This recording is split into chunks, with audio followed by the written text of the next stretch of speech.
Marriage is supposed to be about compromise, or at least that's what I believed. When I married my wife, Emma, I thought we shared that understanding. We had been together for almost 10 years, married for 7, and we had 2 beautiful kids, ages 5 and 3. From the outside, we looked like the perfect little family, the kind people post on Facebook about, all smiles and matching holiday sweaters.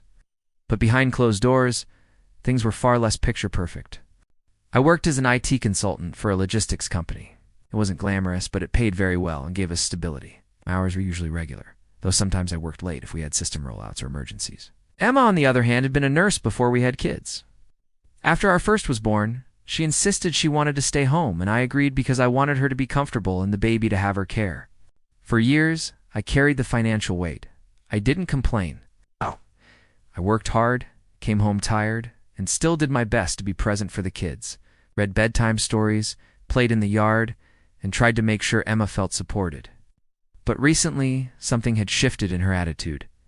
One evening after dinner, when the kids had gone to bed, Emma sat me down with this serious look on her face. "I've been thinking," she said, folding her arms. "This arrangement isn't working for me anymore." I frowned. "What do you mean, what arrangement?" "You working all the time?" she said sharply. "The kids barely see you. They need a father who's present, not someone who's glued to a laptop or too tired after work to give them energy. I want you to quit your job and stay home with them." At first I thought she was joking, but she wasn't. "Emma," I said carefully, "my job is what pays the mortgage, the bills, the food, everything. If I quit, how do we support ourselves?" She shrugged. "I can go back to nursing. I'll handle the income." "You can manage the house and kids?" It sounded so simple when she said it, like flipping a switch.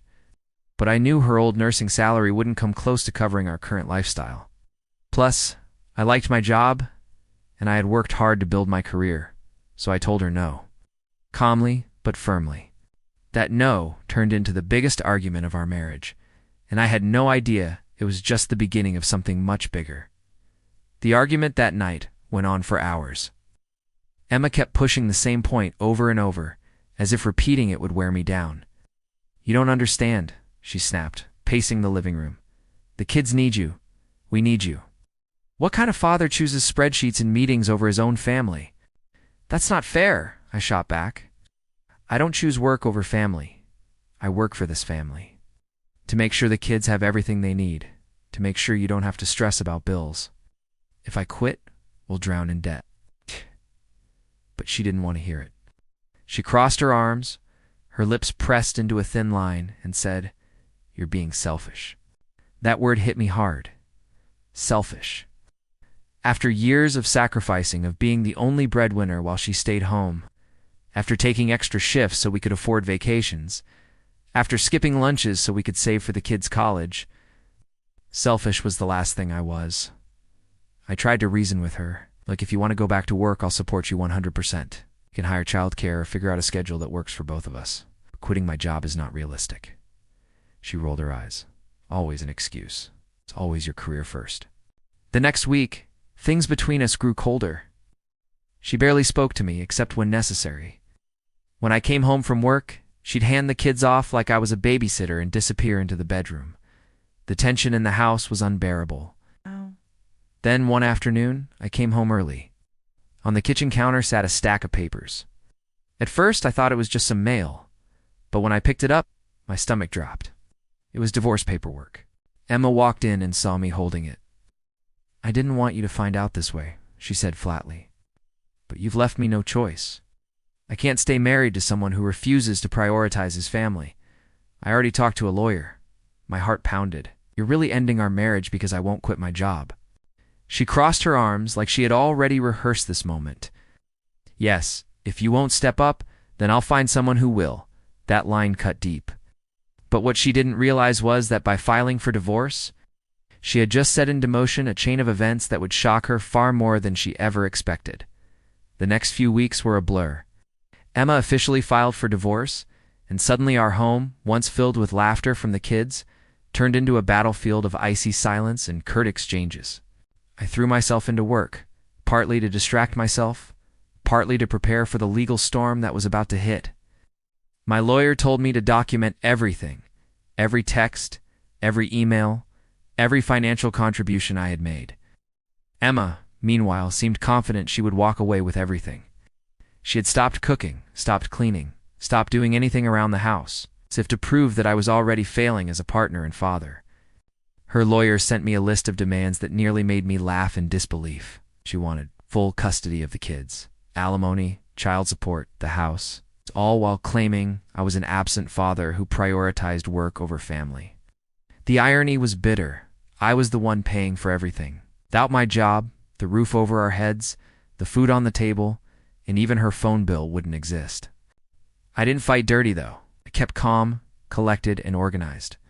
But deep down, I was furious, not because she wanted out, but because she was rewriting history to make me out as some kind of negligent husband.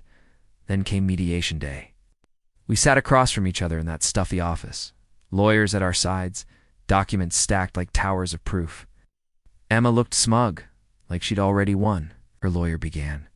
My client believes that Mr. Wilson's commitment to his career has left him unable to be a present father, and therefore she seeks full custody to ensure the children's well-being. I almost laughed. Instead, I slid a folder across the table. My lawyer opened it and began laying out every receipt, every record, every late-night email where Emma told me she didn't want to go back to work, that she wanted to be a stay-at-home mom forever. We had proof that I was the sole provider, proof that I'd been the one putting away savings for the kids' college, proof that I was paying off the mortgage single-handedly. The mediator looked at Emma. Mrs. Wilson, how exactly do you intend to support yourself and the children without his income? She blinked, clearly not expecting the question. I'll figure it out. He should quit his job and stay home with them. The mediator raised an eyebrow. So you want him to have no income, but you also expect alimony and child support? Emma's smugness faltered. For the first time, I saw doubt flicker in her eyes. That was the moment I realized this wasn't going to go the way she thought. The custody hearings were brutal. Emma was determined to paint me as an absent father, even going so far as to claim I barely spent time with the kids. She produced cherry-picked photos where I wasn't in the frame, conveniently ignoring the ones I took while I was behind the camera. Her narrative was clear. I was the career-obsessed father, while she was the selfless mother who gave up her ambitions for the sake of the children. But then came my turn. My lawyer presented text messages, emails, and even witnesses. Friends and neighbors testified that I was always there, taking the kids to soccer practice, reading bedtime stories, attending school events whenever work allowed. Teachers wrote letters praising my involvement. The kicker was when my lawyer pulled out the joint calendar Emma and I had shared. Every dentist appointment, school conference, doctor's visit, all scheduled by me, attended by me. It was undeniable proof. Emma's face grew redder with every passing minute. Her story wasn't holding up. Then came the financial review. The court wanted to know the full household budget. When the numbers were laid out, the reality was impossible to deny. Emma hadn't contributed a single cent in years. Every expense, from mortgage to groceries, had my name on it. Emma's lawyer tried to spin it. Mrs. Wilson sacrificed her career to raise the children, and now Mr. Wilson wants to punish her for it. But the judge leaned forward and asked, Mrs. Wilson, are you aware that your request effectively asks Mr. Wilson to both provide all financial support and surrender custody? That would leave him stripped of his role as both provider and parent? Emma stammered. Well, he makes enough to handle it. Doesn't need custody. The courtroom went silent. Even her lawyer looked uncomfortable. That was when the judge's expression hardened. Parenting is not optional, Mrs. Wilson. Nor is financial responsibility something you can entirely outsource while demanding exclusive control. I kept my composure, but inside I felt vindicated. For once, the truth was clear to everyone. The judge ordered a temporary custody arrangement, joint custody with alternating weeks, and financial responsibilities split fairly until a final decision could be made. Emma was visibly shaken. This was not what she had expected. After the session, my lawyer leaned toward me and whispered, she came into this expecting to walk away with everything. She's not just losing ground, she's losing credibility. Outside the courthouse, Emma approached me. You're destroying this family, she hissed. I looked her in the eye and replied, no. You destroyed it when you tried to force me into a role I never agreed to, and then punished me for saying no. She stormed off, and I knew then. this was far from over. She wasn't done fighting, but neither was I. Emma wasn't the type to accept defeat quietly. After the temporary custody ruling, she doubled down. She began telling anyone who would listen, neighbors, mutual friends, even our children's teachers, that I was a selfish workaholic who abandoned my family. At first it stung. Some people avoided me, others gave me pitying looks. But I didn't need to defend myself. The truth was already coming out. And ironically, Emma's attempts to smear me were doing more damage to her than to me. One afternoon, I got a call from our son's school. Apparently Emma had shown up and demanded to change the emergency contact forms, removing my name completely. The school refused, citing the custody order. When they told me, I immediately informed my lawyer. Within days, Emma's stunt was presented in court as evidence of parental alienation. The judge did not take it lightly. Mrs. Wilson, you were explicitly warned against undermining the custody arrangement. Do this again, and your time with the children will be reduced. Emma's jaw clenched, but she nodded. Still, I could see the fury in her eyes. She wasn't used to being told no, not by me, not by anyone. Meanwhile, my relationship with the kids was flourishing. During my weeks, we cooked together, played board games, and I even started teaching my daughter how to ride a bike. I wasn't perfect, but I was present, something the kids picked up on quickly. One night, as I tucked my son into bed, he whispered, "Dad, I like staying here. It feels calmer." Those words hit me harder than anything else. All the legal battles, the stress, the late nights preparing evidence. It was all worth it. Emma must have sensed the shift too, because her tactics grew more desperate. She suddenly started showing up to school events she used to skip, plastering social media with pictures of herself baking cookies with the kids, even though everyone knew she rarely cooked. But the most shocking move came next. Emma tried to file for full custody again, this time claiming I was emotionally manipulative and confusing the children. The judge's response was swift and sharp. "Mrs. Wilson, these repeated unfounded claims are beginning to damage your credibility. If you continue, I will consider adjusting custody in Mr. Wilson's favor." That was the moment I realized the tide had completely turned. Emma's arrogance, her belief that she could control the narrative and bend everyone to her will, was unraveling her case. After that hearing, she cornered me in the parking lot. "You think you've won, don't you? Just wait. The kids will see who really cares for them." I calmly replied, "They already do." "That's the problem for you, isn't it?" She glared, but for the first time, I saw something new in her eyes. Fear. Emma had entered this divorce expecting to walk away with the house, the kids, and financial security handed to her on a silver platter. Instead, she was losing control, and she knew it. And as much as I hated the chaos, I wasn't about to back down. This was about more than just me. This was about my kids, my life, and the future Emma had tried to take from me. The final showdown was coming, and I was ready. The final custody hearing felt like the end of a long, brutal war. Both Emma and I had spent months gathering evidence, sitting through mediation, and attending hearing after hearing. By now I was exhausted, but also resolute. When the judge entered the courtroom, the tension was thick. Emma sat on the opposite side, her lawyer whispering furiously in her ear. She had filed motion after motion trying to discredit me, but each one had been dismissed. My lawyer was calm, confident, and ready. The judge began by reviewing the evidence. Emma's repeated attempts to alienate the children, her efforts to remove my name from school records, her refusal to cooperate with the custody schedule, my work schedule, which, despite her claims, still left me with plenty of flexibility and time for the kids. Most importantly, testimony from teachers, a child psychologist, and even the children themselves. The judge cleared her throat.